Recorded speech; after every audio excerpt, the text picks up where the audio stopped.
করতে গেলে বাধা থাকবে বা ব্যর্থতাও আসবে, সেটাকে কাটিয়ে নিয়ে সামনের দিকে এগিয়ে যাওয়াটা হচ্ছে সাফল্যের মূল চাবিকাঠি।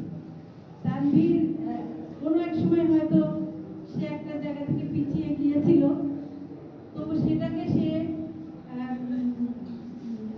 মানে পিছিয়ে যাওয়াটাকে সে অদম্য তার ইচ্ছা নিয়ে সে এগিয়ে গেছে। সে পিছিয়ে জায়গা থেকে সে পিছিয়ে পড়ে নাই, সে এগিয়ে গিয়ে কিন্তু আজকে এই স্বর্ণপদক তার জয়লাভ করতে সক্ষম হয়েছে, সেজন্য তাকে অভিনন্দন।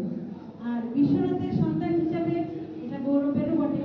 বাংলাদেশের কাছে, বাংলাদেশের মানুষের কাছে বিশ্বনাথকে আরেকবার সে পরিচয় করিয়েছে যে সে বিশ্বনাথের সন্তান, স্বর্ণপদক বিজয়ী তানভীর।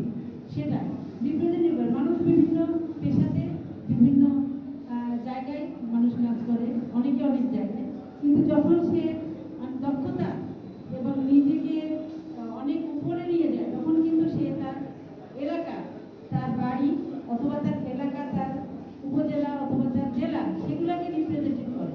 তো আজকে আপনারা দেখেছেন বাংলাদেশের ইলিয়াস আলী, উনি রাজনীতিতে কিংবদন্তি ছিলেন।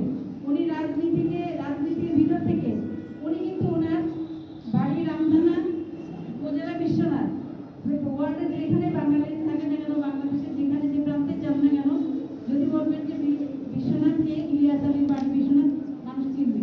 এটা হচ্ছে কি মানুষের তার এলাকাকে মানুষ তার নিজের যোগ্যতা দিয়ে যখন অনেক উপরে ওঠে, তখন সে তার এলাকাকে প্রতিনিধিত্ব করে, এলাকার প্রতিনিধিত্ব করে, এলাকাকে মানুষের সামনে তুলে ধরে।